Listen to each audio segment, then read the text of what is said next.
The Boston Bruins have found a hidden gem in the second round of the NHL draft in William Moore. We're going to be breaking down the reports about him, why he's such a hidden gem, and one thing the Bruins are very interested in with this player. We're going to be breaking that down, as well as the defensive situation. Now, with Dante Fabbro on a new deal with the Columbus Blue Jackets, things have to be done and fast for the Boston Bruins on defense. But ladies and gentlemen, we're going to be breaking it all down here in this video, going over this draft as well as Dante Fabbro, the plans for right defense. As we know, there are things happening. But before we do get into this video, be sure to hit the sub button if you haven't already. We just passed 7K. We're on the road to 10K, and we got some steps before there. Your guys' support has been absolutely incredible throughout this draft. I appreciate all of you guys watching right now. And on Tuesday, only a couple days away, we have the opening of free agency. Things are not done yet. They're only getting hot, so you won't want to miss it. I'll have it here for you guys as it happens. But let's get straight into this video. Going over, of course, William Moore, the second-round pick, 51st overall from the Boston Bruins. This one here from Drop the Mitts Hockey. Just one of the ones I saw, which I think was a very good way to put it and keep it all precise. So thank you guys for tweeting this out. The Bruins got a phenomenal talent at 51 with William Moore. 6'3", moves well, and decisive playmaker as a center. Kid can obviously rip it too. You see his stats down there at the bottom with the U.S. National Team Development Program. 27 goals, 32 assists, and 59 points in 64 games played. The World Juniors, 3 goals, 8 assists, 11 points in 7 games. Now, the thing about this kid is not his stats. It's not what we're seeing right here on this, but it's him on the ice as a playmaker. As a 6'3", he is a big kid that is bound to put on a bit of muscle. We have a quote here as well from when he got drafted by the Bruins, what he had to say, and he said, "Such a prestigious organization, being selected by the Boston Bruins family and getting this opportunity to wear the jersey is really something special, something that'll be grateful for ever." This is one guy, first of all, who, of course, lovely things to say about the organization, great hearing it. He's going to Boston College, another factor that a lot of Bruins fans know Don Sweeney, Cam Neely love to see from young players that are getting drafted by the Boston Bruins. And we're going to jump in a few moments here to the amount of players that the Bruins have that are going to be playing with Boston College next year. That's only one factor about his style of play and why the Bruins love him, but he is going to be a very special talent. And I'll pull this up. Once again, we already saw it there on that original tweet, but over the U.S. National Development Program, he's been very solid over these past few seasons, and obviously in his first, was younger, was, still kind of growing. He still, of course, is, but really came into himself here this year in that season. 25 points, as I mentioned, in 25 games played, 21 points. And he's a player, as I mentioned, 6'3", has him listed as 6'2" on HockeyDB. The draft has him as 6'3". We take that, of course, every day. Center, shoots left. He's a guy that is going to be, once again, 175 right now.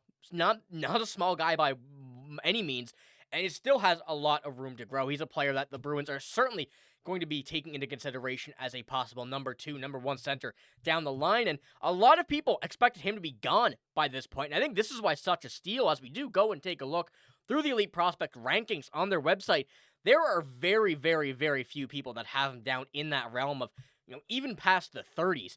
You go down there to the bottom, Dober Prospects has him at 56. I think that was, frankly, a wrong ranking. 41 by Recruit Scouting, but everybody else has him, apart from Daily Faceoff, actually, who has him listed at 44 and FC Hockey 55. Everybody else has him in that 30 range, and you see a lot of late first, early seconds, and dropping to 51 is something that the Bruins certainly got lucky by.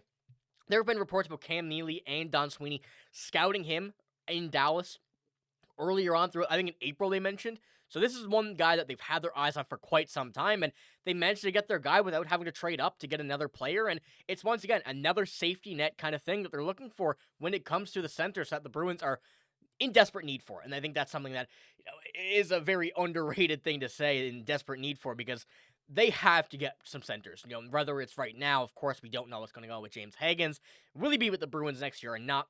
I doubt it. I think he's still going to be with Boston College, but once again, it gives us another idea of where and what the Bruins are trying to do with all of this. Now, as we do take a look throughout here, the Bruins draft, these are all the picks, and of course, I can't go through every single one of these, but as we go down and down and down, you see one common trend, really apart from James Higgins, actually, on the Bruins side of things, and that's height. They're going for bigger bodies, not necessarily smaller, but even though these guys don't weigh, you see a defenseman there in Liam Pettersson who's 6'2", he's not a guy that's weighing 200, 210 pounds. He's a nimble left-handed defenseman who, at 170 and still going to be putting on a bit of weight, I think we can kind of guarantee that at this point. And, these guys are going to be a big part of this team, literally big as well as a figuratively big down the line. And the Bruins want to get bigger, not, necessarily on the size front, but height. It's a big thing the Bruins have been trying to do over the last little while, and they don't want to be one of these smaller teams in the NHL, which, even though some work recently, you don't want to be necessarily all small.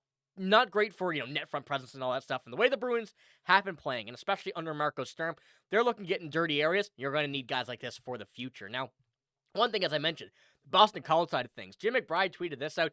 Will Moore's headed to Boston College in the fall. He said he likes to model his game after former Eagle Matt Boldy. Now, this is one comparison that obviously is exactly what we want to see. Very similar to a Matt Boldy-esque build at 6'2", 180 we can call it. I believe that's very, very similar to Matt Boldy already. We saw this year how good Matt Boldy was, and if Will Moore can even get semi-close to a guy like Matt Boldy, it's a win in my book. It should be a win in his book, and of course, the way that he's modeling his game is exactly the way we want to hear. Now, we do have another prospect kind of update here on Will Moore coming from Elite Prospects, doing a little breakdown of him.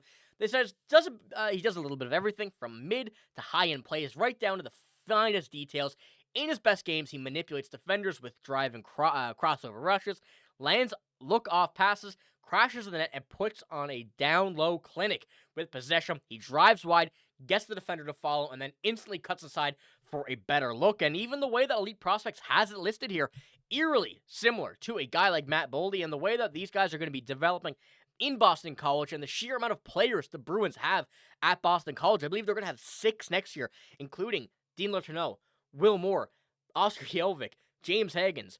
A lot of these guys that are not just already there, a lot of guys that are going to be going there over the next few years. The Bruins like to keep them local. I think that's a big thing as well as why they drafted Will Moore here. But we're going to go and move on. Now, let me know. I want to know what you guys think about Will Moore in the comments below. Obviously, the reaction on Twitter and everything during the draft seemed very, very good. I think a lot of people were excited to see him in a Bruins uniform. But when we do go to a very interesting look and kind of switching the narrative here, as a big need for the Bruins is still kind of empty at this moment. Dante Fabbro, who was a target by the Boston Bruins in free agency, re-signed a 4-year deal by $4.125 with the Columbus Blue Jackets. Now, this is important for a few reasons, and obviously, when we do go take a look at Dante Fabbro, we know he was going to be a good fit wherever he went. He was a defenseman that a lot of teams were not just looking at, but trying to go out and acquire his talents. Now, right-handed defenseman has been something forever in the NHL that has been a major need, and the Bruins right now are in need of one, with Ian Mitchell on the third line there, currently a free agent. Now, Victor Soderstrom was traded for and signed now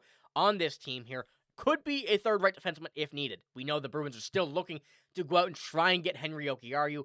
Whether things are heating up on that front, we don't know. Last update we have from Don Sweeney was that they are still in contact. But a guy like Dante Fabbro, who was targeted, you have more names similar to that, and that price tag is a very good sign for the Boston Bruins. Now, obviously, it is a target gone, which does suck, but as we do go and take a look at Dante Fabbro's contract, $4.125 for a guy like his caliber, his standards, what he brings, is something that a lot of players are going to be getting cheaper than, because he is one of the top right-handed defensemen in the league, and this puts the Bruins in a very good spot, knowing that their cap situation is not bad at all right now, but the cheaper the players are, the better it is for the Bruins, who are looking to add in more ways than one, not just on defense, but on the offense as well. So I just want to put that out there right now. Of course, we have a few other targets that we've mentioned here in a few videos, and we're going to have a lot more now come Tuesday as free agency starts. But I want to know what you guys think about that deal as well, what you think this means for the right-handed defensemen for the Boston Bruins, or do you think they're going to go in-house? I think there's a few options here, but none of those which I think are bad options right now, at least for the Boston Bruins. So let me know what you think. But it's all I got in this video, as I mentioned before.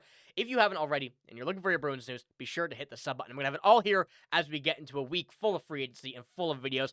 I'll have you guys updated wherever you may be. But it's all I got. Thank you for watching. Hope you have a great day. See you later.